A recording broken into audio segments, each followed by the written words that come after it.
नमस्कार, स्वागत छ तपाईहरुलाई रिताज किचनमा। आज हामी तीजको दरको मेनु लिएर आएका छौं। आज हामीले 11 वटा परिकार बनाउँदै छौं। तपाईले यो मेनुलाई तीजमा मात्र नभएर कुनै पनि चाडपर्वमा अथवा घरमा पाहुना आउँदा झटपटमा तयार पार्न सक्नुहुन्छ। भिडियोमा देखाइएका परिकारहरू डिटेलमा हेर्नलाई डिस्क्रिप्सनमा क्लिक गर्नुहोला। हामीले सबै भिडियोको लिंकहरू राखिदिएका छौं।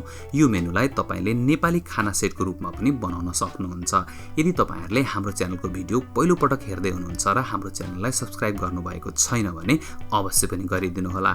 आजको यो मेनुलाई फटाफट तयार पार्नलाई मैले 4 वटा चुला प्रयोग गरेको छु।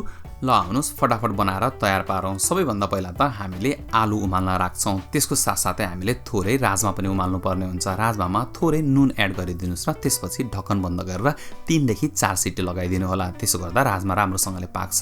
अब हामीले टमाटर पनि पोल्नलाई राखिदिन्छौं। यसको हामीले पछि अचार बनाउँछौं। सबैभन्दा पहिला हामी हलुवा बनाएर तयार पार्छौं। हलुवा बनाउनलाई एउटा कराईमा 1.5 ठूलो चम्चा घिउ एड गरिदिनुस् र घिउलाई मिडियम हाई हिटमा तताउनु होला। घिउबाट हल्का धुवा आउन थालेपछि अनि 300 ग्राम जति सुजी एड गरिदिनुस् र सुजीलाई तपाईले गोल्डन ब्राउन हुन्जेलसम्म फ्राई गर्नुपर्ने हुन्छ। राम्रोसँगले फ्राई गरेको सुजीको हलुवा एकदमै मिठो हुन्छ। तपाईले भिडियोमा देख्न सक्नुहुन्छ सुजी लगभग गोल्डन ब्राउन भएर फ्राई भइसकेको छ। अब यसमा हामी 450 ml दूध एड गरिदिन्छौं। तपाईले दूधको सट्टामा पानी पनि प्रयोग गर्न सक्नुहुन्छ। यसलाई तपाईले निरन्तर चलाइराख्नु पर्ने हुन्छ। यो हलुवामा हामीले 4 ठूलो चम्चा चिनी पनि प्रयोग गरेका छौं। यदि तपाईलाई कम गुलियो मन पर्छ भने थोरै चिनी हाल्दा पनि हुन्छ। तपाईले भिडियोमा देख्न सक्नुहुन्छ हलुवाको कन्सिस्टेन्सी बाक्लो हुँदै गइरहेको छ र लगभग यस्तो स्टेजमा आइसकेपछि तपाईले ग्यास बन्द गरिदिनुस् र त्यसपछि यसलाई आफुलाई मनपर्ने स्टाइलमा सर्भ गर्न सक्नुहुन्छ। हामीले चाहिँ यसलाई यसरी सर्भ गरेका छौं। तपाईलाई म एउटा एक्स्ट्रा टिप दिन गइरहेको छु। यदि तपाईको घरमा बच्चाहरू छन् भने तपाईले हलुवालाई केक बनाउने फर्ममा अथवा कुनै पनि थाल अथवा ट्रेमा भिडियोमा देखाएसरी प्रेस गरिदिनु होला र त्यसपछि यसमाथि मनपर्ने नट्सहरू जस्तो कि काजु बदामहरू एड गरेर काजु र बदामलाई एकपटक राम्रोसँगले प्रेस गरिदिनु होला र त्यसपछि यसलाई आफुलाई मनपर्ने स्टाइलमा काटेर सर्भ गर्न सक्नुहुन्छ। अब आउनुस् हामी फटाफट पुलाउ पनि बनाएर तयार पारौं। पुलाउ बनाउनलाई सबैभन्दा पहिला एउटा कराईमा 1.5 चम्चा जति घिउ अथवा बटर लिनुस् र त्यसमा तपाईलाई मनपर्ने खालको नट्सहरू खास गरिकन काजु र बदाम एड गरिदिनुस् र त्यसलाई तपाईले एकछिन फ्राई गर्नुपर्ने हुन्छ। यदि तपाईलाई किसमिस मन पर्छ भने किसमिस पनि प्रयोग गर्न सक्नुहुन्छ। अब त्यही कराईमा थोरै होल गरम मसलाहरू एड गरिदिनुस् र त्यसलाई मात्र 1 मिनेट जति तपाईले फ्राई गर्नुपर्ने हुन्छ। त्यसपछि त्यसमा थोरै गाजर र अनि हरियो मटर एड गरिदिनुस् र गाजर र मटरलाई तपाईले 1-1.5 मिनेट फ्राई गरिसकेपछि अनि तपाईले त्यसमा भिजाएर राखेको राम्रो क्वालिटीको बासमती चामल एड गरिदिनुस्। बासमती चामललाई 1 मिनेट जति चलाएर अनि त्यसपछि तपाईले यसमा पानी एड गरिदिनु पर्ने हुन्छ। यदि तपाईले 400 ग्राम चामल लिनु भएको छ भने 600 ml जति पानी एड गर्नुपर्ने हुन्छ। थोरै नुन एड गरिदिनुस् र साथसाथै थोरै चिनी पनि एड गरिदिनुस्। अब हामी यसलाई राइस कुकरमा ट्रान्सफर गर्छौं र अनि यसलाई पाक्न साइडमा राखिदिन्छौं। अब आउनुस् हामी फटाफट राजमा पनि बनाएर तयार पारौं। एउटा कराई लिनुस् र त्यसमा थोरै तेल एड गरिदिनुस्। साथसाथै हामीले यसमा थोरै जिरा फुराउनु पर्ने हुन्छ। जिरा पड्किन थालेपछि अनि तेजपत्ता र सुक्खा खोर्सानी पनि एड गरिदिनुस् र मात्र 1 मिनेट जति फ्राई गर्नुपर्ने हुन्छ। अब तपाईले यसमा प्याज एड गरिदिनुस् र प्याजलाई मात्र हामीले 2-3 मिनेट राम्रोसँगले फ्राई गर्नुपर्ने हुन्छ। प्याज हल्का गोल्डन ब्राउन भएपछि अनि अदुवा लसुनको पेस्ट एड गरिदिनुस् र त्यसलाई पनि हामीले प्याजसँगै एकछिन अझै फ्राई गर्नुपर्ने हुन्छ। अब हामी यसमा टमाटर एड गरिदिन्छौं र टमाटरलाई पनि गलुन्जेल फ्राई गर्छौं। टमाटर राम्रोसँगले गल्यो भने ग्रेभी एकदमै राम्रो बन्छ। अब हामी यसमा थोरै बेसार साथसाथै हामीले आधा चम्चा धनिया पाउडर, आधा चम्चा जिरा पाउडर, आधा चम्चा खोर्सानी पाउडर र आधा चम्चा गरम मसला एड गरिदिन्छौं र यसलाई हामीले एकछिन अझ राम्रोसँगले फ्राई गर्नुपर्ने हुन्छ। तपाईले कलर देख्न सक्नुहुन्छ कस्तो राम्रो देखिन थालेको छ। अब यसमा हामीले नुन एड गरिदिन्छौं। नुनले प्याज र टमाटरलाई पाक्नलाई हेल्प गर्छ। प्याज र टमाटर फ्राई भइसकेको छ। अब यसमा हामी उमालेर राखेको राजमा एड गरिदिन्छौं र राजमालाई हामीले 2 देखि 3 मिनेटसम्म फेरि मसलासँगै राम्रोसँगले फ्राई गर्नुपर्ने हुन्छ। राजमा पहिल्यै पाकिसकेकोले गर्दा यसलाई धेरै बेर पकाउन आवश्यक छैन। अब हामीले राजमा डुब्ने गरी पानी एड गरिदिन्छौं र यसलाई हामी 5 देखि 10 मिनेटसम्म सिमरिङ हुन दिन्छौं। राजमा उब्लिदै गर्दाखेरि आउनुस् आलु काउली पनि बनाएर तयार पारौं। आलु काउली बनाउनलाई सबैभन्दा पहिला त एउटा कराईमा तपाईले थोरै तेल लिनुपर्ने हुन्छ। तेललाई हाई हिटमा तताउनुस् र त्यसपछि सबै काउलीलाई तेलमा एड गरेर तपाईले 2-3 मिनेट राम्रोसँगले फ्राई गर्नुपर्ने हुन्छ। तपाईले काउलीलाई सुरुमै फ्राई गर्नुभयो भने राम्रो कलर आउनको साथसाथै स्वाद पनि एकदमै राम्रो बढ्छ। तपाईले भिडियोमा देख्न सक्नुहुन्छ काउली गोल्डन ब्राउन भएर फ्राई भइसकेको छ। यसलाई एउटा प्लेटमा निकाल्नुस् र त्यही कराईमा थोरै तेल अझै एड गरेर मेथी तेजपत्ता र हरियो खोर्सानी एड गरिदिनुस्। साथसाथै तपाईले यसमा थोरै प्याज पनि एड गरेर एकछिन प्याजलाई फ्राई गर्नुपर्ने हुन्छ। प्याज लगभग आधा पाकिसकेपछि अनि यसमा हामी अदुवा लसुन एड गरिदिन्छौँ र यसलाई हामीले एकछिन फ्राई गर्छौँ। त्यसपछि हामीले अघि उमालेर राखेको आलुलाई एड गरिदिन्छौँ र आलुलाई पनि हामीले एकछिन फ्राई गर्नुपर्ने हुन्छ। त्यसपछि हामी यसमा थोरै बेसार र थोरै नुन एड गरिदिन्छौँ र यसलाई हामीले एकछिन फेरि राम्रोसँगले फ्राई गर्नुपर्ने हुन्छ। अब हामी यसमा टमाटर एड गरिदिन्छौँ र साथसाथै हामीले मसला पनि एड गरिदिन्छौँ। आधा चम्चा खोर्सानी पाउडर, आधा चम्चा जिरा पाउडर र आधा चम्चा धनिया पाउडर। अब हामीले यसलाई एकछिन 1-1.5 मिनट अझै फ्राई गर्छौँ र त्यसपछि अघि फ्राई गरेर राखेको काउली एड गरिदिन्छौँ। अब आलु र काउलीलाई हामीले 2-3 मिनट सँगै फेरि फ्राई गर्नुपर्ने हुन्छ र तपाईले भिडियोमा देख्न सक्नुहुन्छ मिक्सर एकदमै राम्रो देखिन थालिसकेको छ। अनि मात्रै हामी यसमा लगभग आलु काउली डुब्ने गरी पानी एड गरिदिन्छौँ। तपाईले एकदम धेरै पानी हाल्न पर्दैन, आलु काउली हल्का डुबेपछि हुन्छ।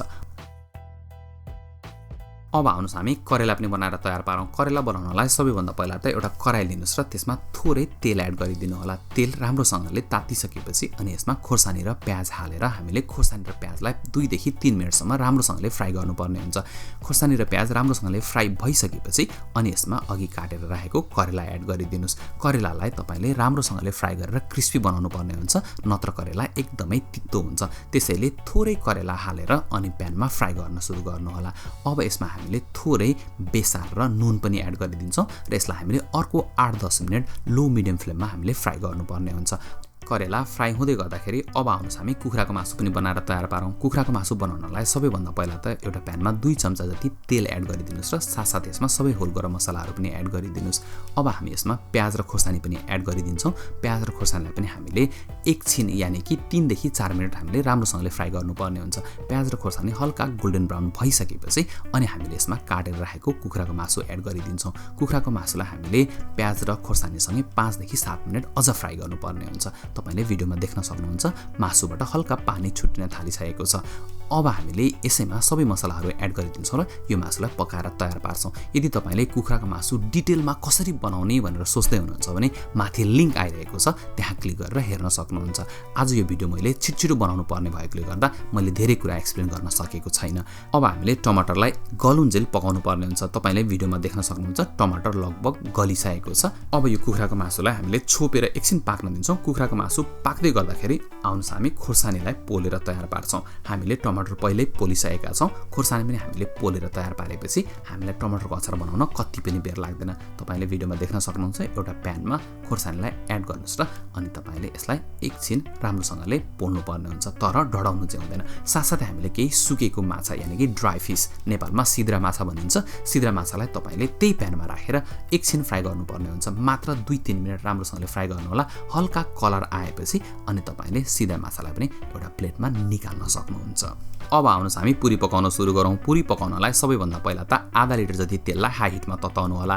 तर पुरी पकाउनुभन्दा पहिला हामीले यही तेलमा पापड तारेका छौँ। पापड तार्दाखेरि सबैभन्दा ध्यान दिनुपर्ने कुरा भनेको तेल चाहिँ एकदमै तातो हुनुपर्छ। यदि तेल राम्रोसँगले तातिएको छैन भने पापड सबै बिग्रन्छ। त्यसैले तेल तातिएपछि मात्रै पापड एड गर्नु होला। आज हामीले एकदमै मिनी साइजको मुङ दालको पापड प्रयोग गरेका छौँ। तपाईसँग जुन उपलब्ध छ त्यही प्रयोग गर्नुभयो हुन्छ।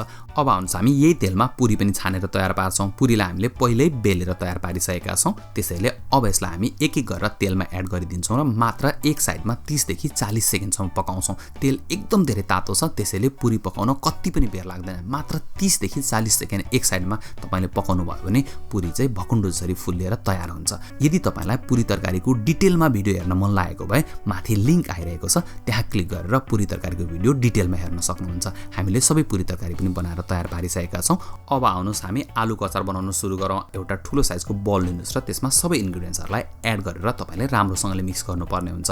आलुको अचार कसरी बनाउने भनेर सोच्दै हुनुहुन्छ भने माथि लिङ्क आइरहेको छ, त्यहाँ क्लिक गरेर डिटेलमा आलुको अचारको भिडियो हेर्न सक्नुहुन्छ। तपाईले यो बलमा सबै इन्ग्रेडियन्ट्सहरूलाई एड गरिदिनुहोस् र अनि त्यसपछि यसलाई राम्रोसँगले मिक्स गरेर अनि हामीले सर्भ गर्न सक्छौँ। हामीले यसमा तिलको धुलो, त्यसै गरी धनिया पत्ता अनि कागतीको रस एड गरिदिएका छौँ र यसलाई हामीले एकपटक राम्रोसँगले मिक्स गर्नुपर्ने हुन्छ। तर यसलाई सर्भ गर्नुभन्दा पहिला झान्न चाहिँ नबिर्सिनु होला। अब आउनुहोस् हामी टमाटर र सिद्रा माछाको अचार पनि बनाएर तयार पार्छौँ। एउटा ब्लेन्डरमा थोरै नुन लिनुहोस् र त्यसमा लसुन एड गरिदिनुहोस्। साथसाथै यसमा थोरै हामीले टिमुर पनि एड गरेका छौँ। अनि यसमा हामीले अघि पोलेको खोर्सानी पनि एड गरिदिएका छौँ र यो ड्राई इन्ग्रिडियन्ट्सहरूलाई हामीले एकपटक राम्रोसँगले ब्लेन्ड गर्नुपर्ने हुन्छ। यतिखेर तपाईँले टमाटर एड गर्नु हुँदैन। यदि तपाईँले टमाटर एड गर्नुभयो भने ड्राई इन्ग्रिडियन्ट्स चाहिँ राम्रोसँगले पिसिँदैन। अब यसमा माछा एड गरिदिनुहोस् र यसलाई पनि एकपटक तपाईँले फेरि ब्लेन्ड गर्नुपर्ने हुन्छ। अनि सबै ड्राई इन्ग्रिडियन्ट्सहरू राम्रोसँगले ब्लेन्ड हुन्छ अनि मात्रै यसमा हामीले टमाटर र धनियाँ एड गरिदिनु पर्ने हुन्छ। टमाटर र धनियाँलाई एड गरिदिनुहोस् र अनि यसलाई एकपटक राम्रोसँगले ब्लेन्ड गर्नुहोस्। ल हेर्नुहोस् त हामीले 11वटै रेसिपी बनाएर तयार पारिसकेका छौँ। अब यसलाई तपाईँले आफूलाई मनपर्ने स्टाइलमा सर्भ गर्न सक्नुहुन्छ। हामीले चाहिँ यसरी सर्भ गरेका छौँ। कस्तो लाग्यो त तपाईँहरूलाई आजको भिडियो मन परेको खण्डमा लाइक, कमेन्ट र सेयर गरिदिनु होला। साथै हाम्रो च्यानललाई सब्स्क्राइब गरेर हामीलाई सहयोग पनि गरिदिनु होला। अर्को रेसिपी लिएर फेरि आउनेछौँ। आजलाई धेरै धेरै धन्यवाद।